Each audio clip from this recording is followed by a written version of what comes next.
అష్టాదశ పురాణములు గరుడ పురాణం ఆచారకాండ పురాణ పరిచయం వీడియో చేసినవారు కంచి త్యాగరాజులు అష్టాదశ పురాణములు గరుడ పురాణం పురాణ పరిచయం గరుడ పురాణం భారతీయ విజ్ఞాన సర్వస్వం అమరకోశంతో సహా ఎన్నో గ్రంథాలలో పురాణం పంచలక్షణం అనే కనిపిస్తుంది.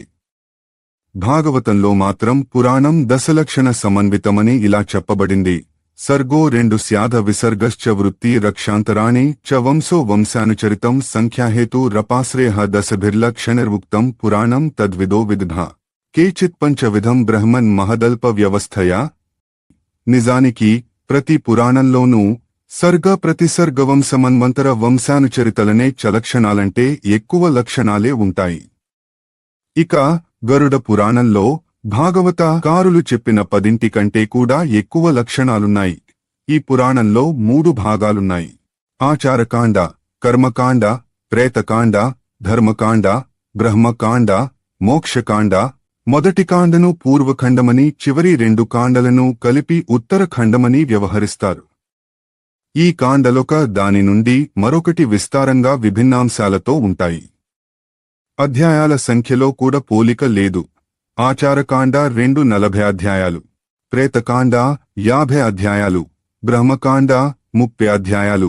ఇక ఆచారకాండలోని అధ్యాయాలలో 14 పురాణ లక్షణాలపై, 48 వైద్యంపై, 61 ధర్మశాస్త్రాలపై, 8 నీతులపై, 13 రత్నశాస్త్రంపై, 43 ఖగోళ, పదార్థతత్వ, వ్యాకరణాది విభిన్న విషయాలపై విజ్ఞానాన్ని ప్రసాదిస్తాయి. ధర్మ లేదా ప్రేతకాండలోని మృతి, జీవాత్మ మరణానంతర ప్రయాణం, కర్మ నుండి విడుదల అనే విషయాలు కూలంకషంగా చర్చించబడ్డాయి. ఇందులో మరణానికి ముందు కనిపించే శకునాలు, నరకానికి మార్గము, ప్రేత జీవనము, నారకీయ శిక్షలు, స్వప్న శకునాలు, అపర్కర్మకాండాదులు మరే పురాణంలోనూ లేనంతగా వర్ణింపబడ్డాయి. కర్మకాండ విధింపబడింది. ప్రేతాలు చెప్పిన స్వీయ కథలు ఉన్నాయి. బౌద్ధుల ప్రేతకథ కూడా చెప్పబడడం విశేషం. సాక్షాత్తు శ్రీ మహావిష్ణువే పరమశివాదులకు ఈ విషయాలను వివరించడం వల్ల ఇది పరమ పవిత్రత నాపాదించుకున్నది. శ్రీకృష్ణ గరుడ సంవాదరూపంలోనున్న బ్రహ్మ లేదా మోక్షకాండ ఉపాధి, మాయా, అవిద్యలను ఖండించి నిజమైన జ్ఞానాన్ని ప్రతిపాదిస్తుంది. మధ్వాచార్యుల ద్వైత సిద్ధాంతి బలపరుస్తుంది. గయాక్షేత్రం వర్ణనను అనిదంపూర్వంగా ఈ పురాణం చేసింది. తిరుపతి, తిరుమల అనే మాటలనైతే వాడలేదుగాని శ్రీనివాసుని, ఆయన కొలువైన కొండలన్నిటినీ కోనేటి పరంపరతో సహా ఈ పురాణం వర్ణించింది. ఇంకా ఎన్నో ఇతర క్లేశాలకు సంబంధించిన జ్ఞానాన్ని ఈ కాండలు కలిగిస్తాయి. గరుడ పురాణంలోని సామాన్య లక్షణాలు మిగతా పురాణాల్లో ఎలాగూ ఉన్నాయి కదా అనో ఏమోగాని పురాణ సహజ లక్షణాలపై ఇందులో పెద్దగా శ్రద్ధ కనబడపబడినట్లు తోస్తుంది. పూర్వఖండంలోని 240 అధ్యాయాలున్నా ఈ పంచ లక్షణాలు 14 అధ్యాయాలలోనే కనిపిస్తాయి.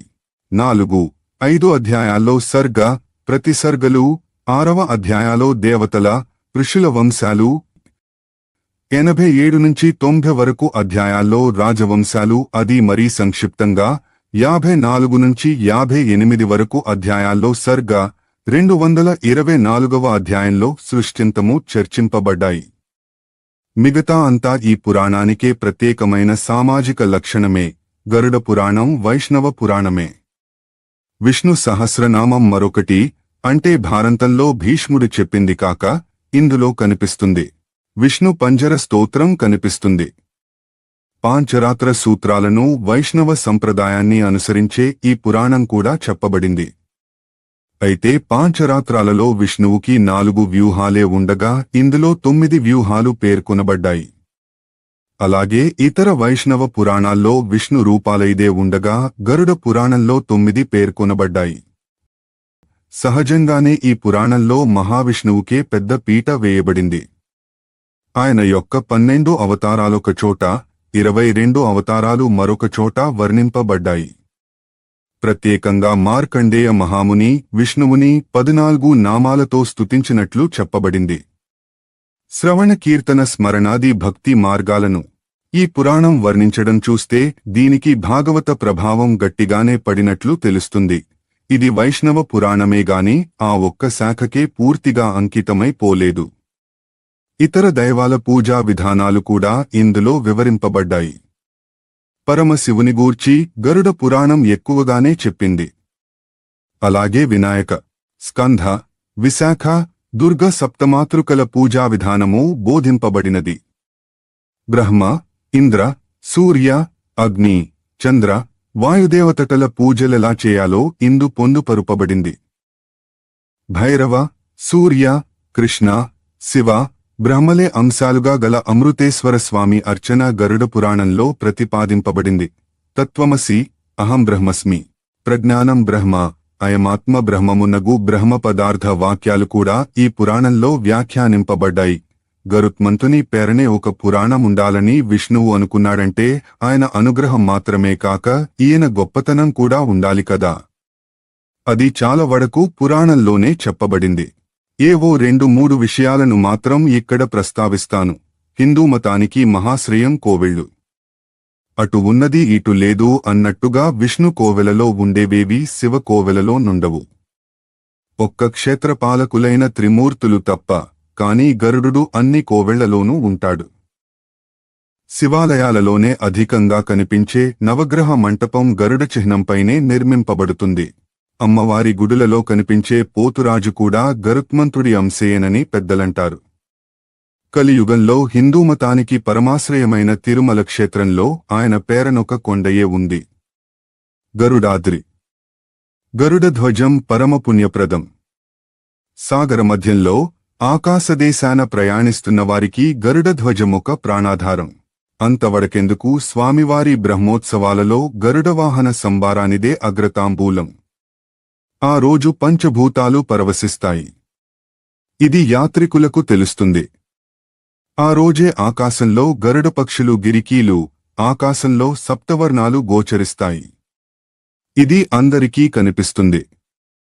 ఇది గరుత్మంతుని మాహాత్మ్యం. ఇందుకే వైష్ణవులంతా ఆయనను గరుడాళ్వారు అని మిక్కిలి భక్తితో కొలుస్తారు.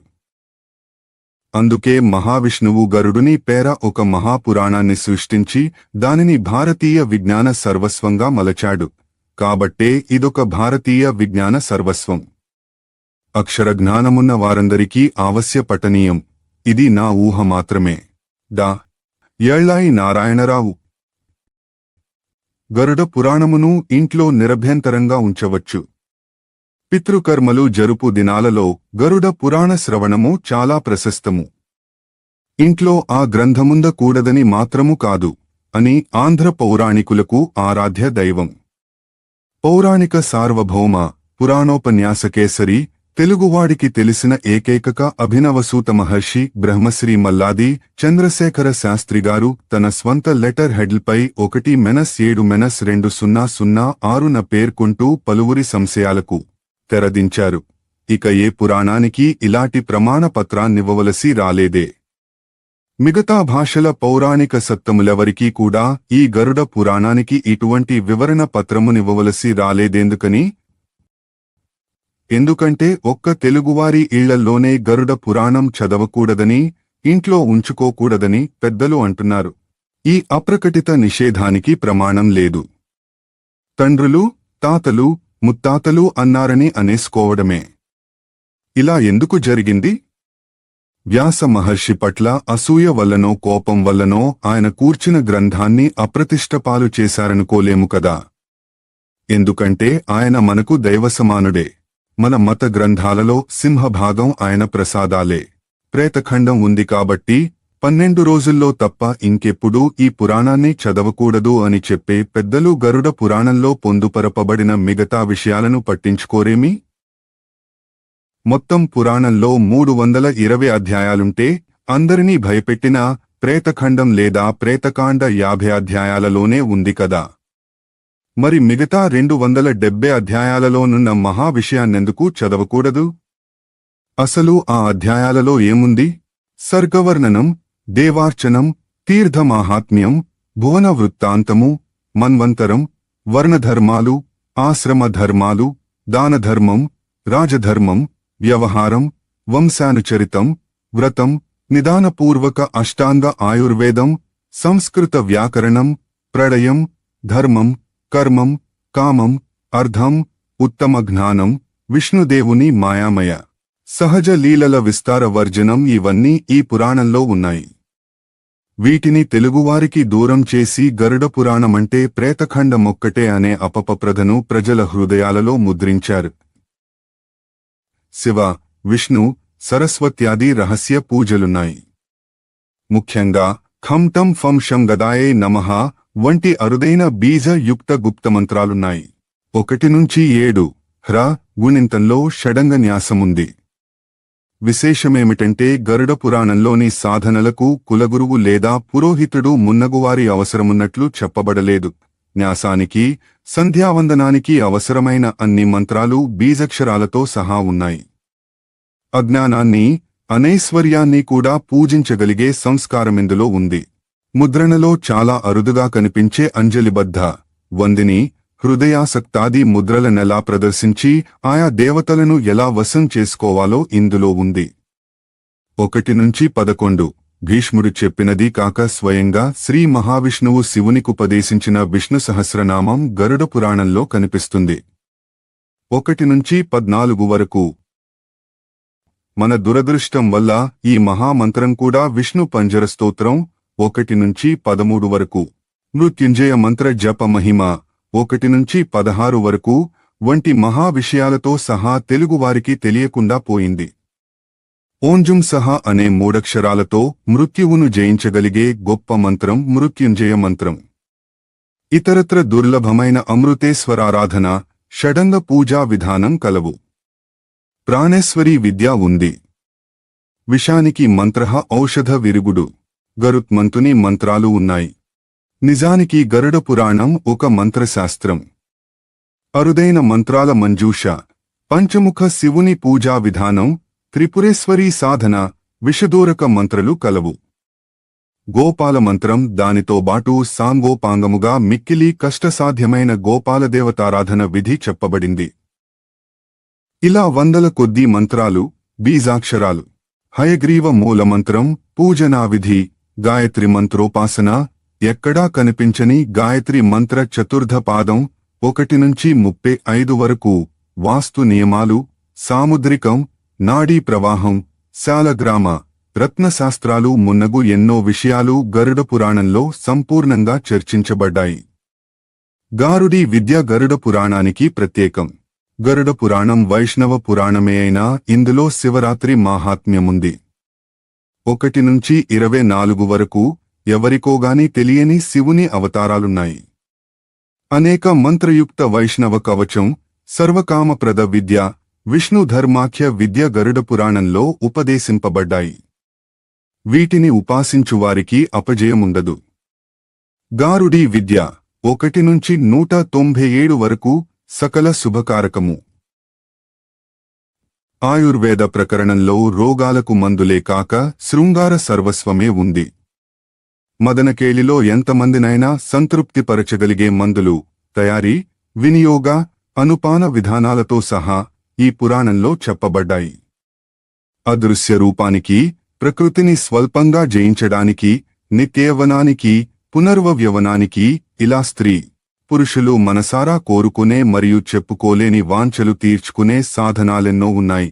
దీనిని పురాణంగా పల్లెటూళ్లలోగాని పట్టణాలలో చెప్పి రక్తి కట్టించడం కష్టమనే ఒక దురభిప్రాయం ఈ పురాణ రావలసినంత ప్రాచుర్యం రాకపోవడానికి కారణం కావచ్చు.